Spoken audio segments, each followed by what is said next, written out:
Yes, please. My name is Anant. My question is about marriage, divorce. I am married. No, they're two different things, huh? Marriage. What I see today is many youngsters, like many of them, they don't want to marry.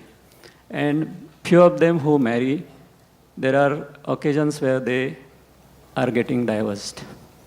So, would you like to throw some light on this situation, Sadhguru? See, you need to understand the institution of marriage. It's about bringing a certain sanctity to the simple basic needs that every human being has. There are physical needs, there are psychological needs, there are economic needs, emotional needs, social needs, variety of needs. To fulfill all these things, we set up an institution called marriage where all this can be conducted in a sensible manner. Otherwise, if we did it on the streets like every other creature, it would turn ugly for us and we will feel not good about it. So, to bring some sense of organization, some aesthetic, some stability, because man and woman coming together naturally brought fresh life. It is, compared to any other creature, it is the most helpless life, which needs maximum amount of support.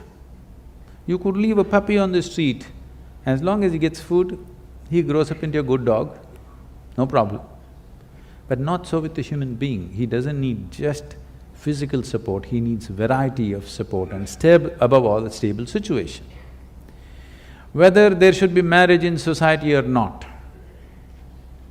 one will debate when they are 18 because physical body is asking for freedom, all right? At that time, everybody questions, is marriage really needed? Why can't we just live whichever way we want? But when you're 3 years of age, you valued marriage immensely, a stable marriage immensely, isn't it so? Yes or no? Yes.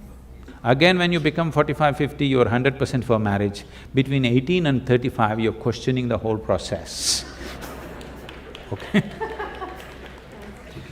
Because where the physical body is dominant, at that time, if you give in to that, then it will question every institution. This is hormone-fired freedom, okay? Your intelligence has been hijacked by hormones, so you question the fundamentals of everything. I am not saying marriage is the thing, but do you have a better alternative? If you have a better alternative, damn the marriage. But you have not come up with a better alternative, because a stable situation is a must. For a child, once you have a child, it's a 20-year project. Your whims and fancies will change, your emotions will change. If that is what it is, don't get into such situations. It's not compulsory for everybody to get married. It's good, young people, you're saying people are thinking whether to get married, and I'm glad. It is not necessary for everybody.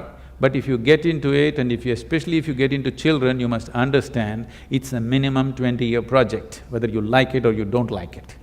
Otherwise, you shouldn't get into those projects. You don't walk into your project, drop it halfway and walk away, isn't it? It's your choice, but at least choose consciously. You don't have to get married because everybody is getting married. You don't have to talk about marriage and divorce in same breath as if they come together. This is a completely an American idea, you're thinking of marriage and divorce together. Nobody thought of divorce in this country till recently, isn't it? So, if it happens, if something happens, something truly went wrong between two people and they have to separate, that will anyway inevitably happen. You don't have to plan it at the time of wedding.